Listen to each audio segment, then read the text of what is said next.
Bonjour à toutes et à tous les amis, on se retrouve pour la review de Monday Night Raw du 13 juin 2022 où les qualifications donc pour le Money in the Bank continuent, donc c'est-à-dire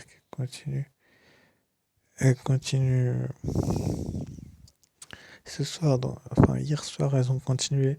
On a eu deux combats de qualification, un pour les filles et un pour les hommes comme du côté de SmackDown. Et donc pour ouvrir le show on a eu un Miss TV mais j'en ai eu un petit peu rien à secouer. Donc je vous donnerai pas mon point de vue dessus. Enfin, le segment était pas mauvais. Mais bon, à part apprendre une nouvelle stipulation dans le main event du prochain SmackDown, on n'a pas appris grand-chose d'autre. Mais en tout cas, c'est tout ce qu'on a appris.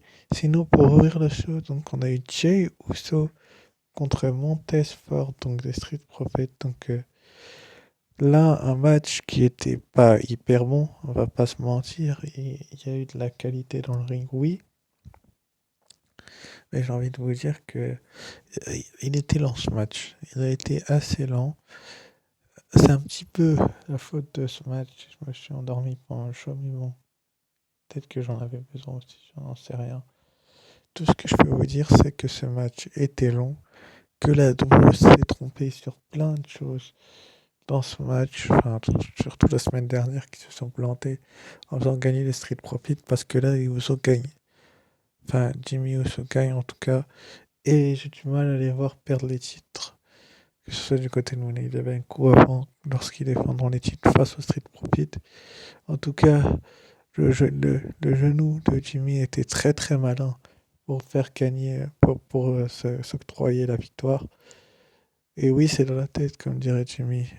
Je crois que c'était Jimmy. Et ça a prouvé tout simplement que la WWE avait pas d'autre plan que les Street Profits pour les Usos. Vous me direz, Orton est blessé. Mais il y a l'Alpha Academy qui sont anciens champions par l'équipe d'Euro qui pourrait défier la Bloodline ou les Usos, c'est comme vous préférez. Il y a d'autres équipes aussi qui pourraient le faire. Mais en tout cas, c'est vraiment, comment dire, comment je peux vous expliquer ça? Bête de faire ce type de choses-là.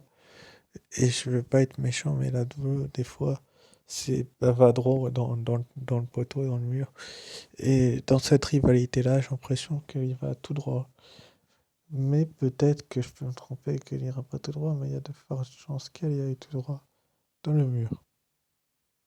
Suite après, du coup, on a eu Dana Brooke qui devait défendre son titre 24 sur 7, donc 24, 24/7, enfin 24 sur 7, face à Becky Lynch. Je vous ai déjà expliqué la semaine dernière mon point de vue là-dessus. Becky Lynch n'a pas besoin de ce titre. Je suis désolé, Becky Lynch n'a pas besoin de son titre.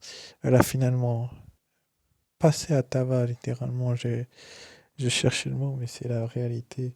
Dana Brooke pendant, je sais pas moi, 3-4 minutes, jusqu'à que finalement Asuka vienne sauver Dana Brooke. C'était très malin de la part de la WWE de faire ce sauvetage d'Asuka, parce que je me demandais où ils allaient, est-ce que Dana Brooke allait être blessée. Finalement, Asuka est venue la sauver et lui offrir un peu de répit. Et Asuka, finalement, dans cette bagarre générale, a pris le dessus pour justement démontrer qu'il y en avait besoin. Mais peut-être que Asuka a pris le dessus parce que Becky Lynch n'était pas hyper prête pour justement la confrontation. Là, enfin cette confrontation-là en tout cas. Mais dans les prochaines confrontations, espérons que la WWE nous fasse pas n'importe quoi parce qu'ils sont capables tellement de nous faire n'importe quoi que des fois je me pose des questions. Je me dis mais pourquoi ceci, pourquoi cela? Là, ils n'ont pas fait n'importe quoi, ils ont fait une bagarre entre les deux qui, a, qui nous mène du coup à un match de qualification donc la semaine prochaine à Raw entre les deux, entre Becky Lynch et Asuka. La gagnante sera qualifiée pour le Women's Money in the Bank Ladder Match. C'est plutôt malin. En parlant justement de ce Women's Money in the Bank Ladder Match, donc on avait un combat de qualification, je vous l'ai dit Un pour les hommes, un pour les femmes. Le féminin opposait donc Alexa Bliss et Liv Morgan à Doudrop et Nikki Ash. Donc c'était un match par équipe pour savoir qui allait rejoindre Lacey Evans en tant que participante dans ce match pour cette fameuse mallette. Il faut pas oublier que Alexa Bliss est une ancienne détentrice de cette mallette et qu'elle sait s'en servir forcément. C'est, c'est beau. Et avec un DDT de Alexa Bliss sur Nikia, justement, bah, c'est son équipe qui a gagné après que Liv Morgan ait évité le senton de drop à l'extérieur du ring. Ça a profité à Alexa Bliss pour aller chercher cette victoire. Les deux ont vraiment, j'ai envie de vous dire un peu plus Liv Morgan parce que Alexa Bliss vient de revenir il n'y a pas longtemps, mais un peu plus Liv Morgan en tout cas, elle a vraiment besoin de cette mallette. Et je vous dis pas ça pour me foutre de la gueule de Liv Morgan, c'est qu'elle a eu opportunité après opportunité, ils se sont à chaque fois trompés en ne lui donnant pas le titre, ou ouais, en lui donnant pas le titre, en faisant conserver Becky Lynch à l'époque, c'était lors de Day One, au mois de janvier. Il y a eu aussi Bianca Belair auparavant, je crois, du côté de SmackDown. Il faut vraiment qu'à un moment donné, Liv Morgan, on la voit avec le sourire, la contente d'être dans ce match et il cherchait cette mallette. Je pense que Liv Morgan en a le plus besoin des trois premières participantes en tout cas, même parce que les deux autres viennent de revenir récemment et pour les raisons que je viens de vous expliquer. Mais est-ce que la WWE va aller dans cette optique-là? J'en suis pas hyper sûr étant donné que les prochaines participantes, bon, on aura Becky ou Asuka, très certainement Becky, mais bon bref, on verra bien ce sera laquelle des deux, mais ils vont peut-être plus se pencher sur l'une des deux alors qu'ils n'ont aucune des deux n'a besoin de cette mallette. Bref, mais en tout cas, si c'est pas le cas, il faut aller sur Liv Morgan. Vraiment, il faut push Liv Morgan à un moment donné. La WWE s'est trompée à plusieurs reprises sur Liv Morgan. Ils ont l'occasion là de se rattraper et de faire plaisir à tous les gens parce que je peux vous garantir que la plupart des fans de catch veulent vraiment voir Liv Morgan championne un jour et le plus tôt possible serait le mieux. Bref. Ensuite, après, du coup, on a eu le match entre Ezekiel et Kevin Owens. Donc, c'était la revanche de Hell NSL. Euh, Qu'est-ce que j'ai pensé de ce match? Il n'était pas mauvais. Je vais pas dire qu'il était dégueulasse. Je vais dire que Kevin Owens nous a fait du Kevin Owens quand il combat à Raw.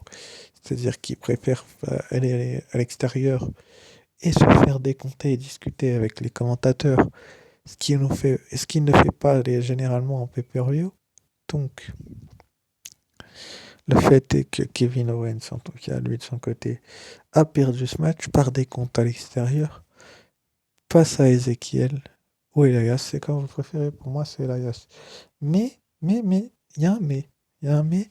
Là, je suis en train de douter dans ma tête, je suis en train de me dire, oui, il a dit que Elias reviendrait pour un concert la semaine prochaine. Du côté d'Euro, euh, il reviendrait pour nous donner un concert de musique. Est-ce que si Elias est de retour, ça va prouver que je me trompe et que c'est bien Ezekiel, son frère? Espérons-le, j'ai envie de vous dire espérons-le pour lui, parce que sinon il nous aura pris littéralement pour des guignolos et des idiots, mais sinon ça aura prouvé tout simplement que nous avons raison depuis le début et que Ezekiel est un menteur et que Kevin Owens avait raison depuis le début et je n'aime pas un menteur et puis Kevin Owens est l'un de mes catcheurs préférés. C'est pour ça que là-dessus je le soutiens en disant que c'est votre ami euh, Elias parce que je l'ai vu, enfin franchement, le nez, la bouche, les yeux, la coupe des cheveux, on le voit clairement, mais cette victoire va lui faire un bien fou. Bref. Ensuite, après, du coup, on a eu un combat de qualification et cette fois-ci pour les hommes, pour le Money in the Bank masculin. Donc c'était le phénoménal AJ Styles qui affrontait Seth freaking Rollins. Seth freaking Rollins qui nous a expliqué un peu plus tôt dans le show pourquoi il avait attaqué Cody Rhodes. Bref, on s'en doutait un petit peu tous que c'était pour des raisons stupides, excusez-moi l'expression, mais c'est des raisons littéralement stupides que il l'a attaqué parce que, ça aurait pu être pour des raisons autres que celles qu'il a expliquées de sauver Raw. En tout cas, il a perdu 3 fois face à Cody Rhodes et la rivalité est terminée. Mais il a réussi à se qualifier en rencontrant le Style Clash en tombée spéciale pour le Money in the Bank Ladder Match masculin. C'est le premier homme qualifié vu que du côté de SmackDown entre Drew McIntyre et Sheamus on avait eu un no contest. Donc est-ce que Seth Rollins a vraiment besoin de ce contrat? Je sais pas trop. Personnellement, je vous dirais oui et non. Mais après, est-ce que la WWE va suivre mon analyse? Je sais pas. Tout ce que je peux vous dire, c'est que Rollins, il en a pas hyper besoin pour gagner le titre. Il suffit de demander un match de championnat contre Roman Reigns, on l'a bien vu du côté de Royal Rumble. Il l'a mis en difficulté, il pourrait peut-être lui-même les battre par tombée, et c'est tout. Bref, en tout cas Rollins qualifié. Ensuite, après, du coup, on a eu Riddle qui a affronté donc Ciampa, Ciampa, ancien catcheur de la NXT, qui était bien utilisé à ses débuts dans le roster principal. Je vais pas cracher sur la WWE parce que Riddle est actuellement challenger numéro 1 pour le titre de Roman Reigns. Donc il avait besoin en fait de cette victoire pour le maintenir son statut en fait. Parce que s'il n'avait pas gagné face à Sami Zayn du côté de SmackDown, il n'a pas eu ce match de championnat, je pense que la WWE aurait penché vers une victoire de Ciampa. Mais là, étant donné que Riddle est challenger numéro 1, je vois pas pourquoi il devrait le faire perdre euh, avant un match important, enfin l'un des matchs les plus importants de sa carrière, j'ai envie de vous dire, parce que il y en a eu des matchs, hein, Riddle dans sa carrière, mais celui-là est très important parce que s'il perd, il n'aura plus jamais, on a pris ça lors du show, lors de l'ouverture du show, d'opportunité pour le titre de champion indisputé de, de la WWE et universelle, donc pour le titre de Roman Reigns, simplement. Tant que Roman Reigns sera champion, et vu l'étendue du règne de Roman Reigns sur lequel on se dirige, franchement, je vous dis clairement, Riddle n'a pas la moindre chance face à Roman Reigns. J'aimerais bien le soutenir, je vous dis la vérité. C'est un face Roman Reigns, mais on va faire revenir Roman Reigns défendre ses titres et ensuite après le laisser repartir en vacances, alors que sans ces titres, enfin, ce serait complètement bête. Et on sait tous ce qu'ils veulent faire avec Roman Reigns, justement. Donc, pour cette raison-là, je pense que Riddle ne gagnera pas le titre. Et pour ce qui est du match avec Ciampa, bah, le RKO était magnifique. Ciampa s'est plutôt pas mal défendu parce que on loue beaucoup les qualités de Riddle, mais Ciampa n'est pas n'importe qui non plus. Il a besoin des fois aussi de faire des grandes performances et celle-ci en a été une très grande. Bref, ensuite après du coup on a eu Bianca Belair qui a eu une promo sur le ring où elle a dit tout simplement, elle a parlé de son match de Money in the Bank et elle a annoncé qu'elle allait conserver son titre face à Rhea Ripley, que ce soit n'importe quel Rhea Ripley, elle conserverait son titre. Je suis totalement d'accord avec Bianca Belair. Je vois pas l'intérêt que la Rhea Ripley du Judgment Day récupère un deuxième titre féminin d'Euro dès maintenant, à part si Liv Morgan remporte la mallette, bien évidemment. Ça pourrait changer la donne, mais même avec Bianca Belair en tant que championne, ça pourrait être encore plus stylé. Justement, ce cash-in avec une attaque de Judgment Day ou quelque chose comme ça, qui sait. Mais en tout cas, pour ce qui est du règne de Bianca Belair actuellement parlant, depuis WrestleMania qu'elle a récupéré le titre, elle a quand même battu des gros noms et la faire perdre face à Rhea Ripley n'aurait pas énormément de sens, même si je pense qu'ils en seraient capables, bien évidemment, encore une fois. Je ne suis pas la WWE, mais en tout cas, la promo de Rhea Ripley était bonne aussi. La réponse de Rhea Ripley était même excellente, j'ai envie de vous dire, les amis, parce que Rhea Ripley a tout simplement dit que elle était, enfin, le Judgment Day était une bonne équipe. Et puis la blessure d'Edge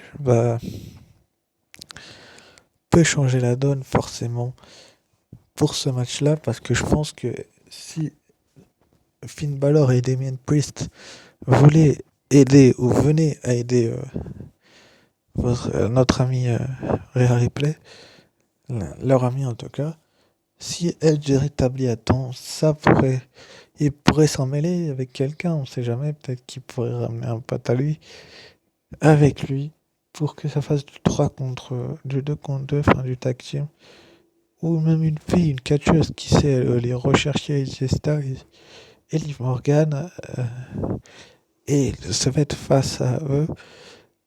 Donc c'est probable aussi que notre ami Edge revienne avec d'autres attentions et il a envie de se venger, donc on va pas en rester là. Bref. Ensuite après du coup on a eu donc Mustafa Ali contre Chad Gable.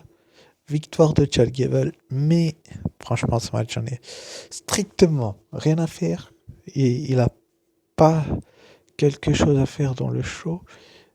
Et il devrait pas être sur la carte là actuellement. Au moment où je vous parle, je devrais même pas vous en parler parce que franchement, c'est chiant. Voilà. Ensuite, après, du coup, on a eu Veer Mahan qui a affronté Rey Mysterio une fois de plus.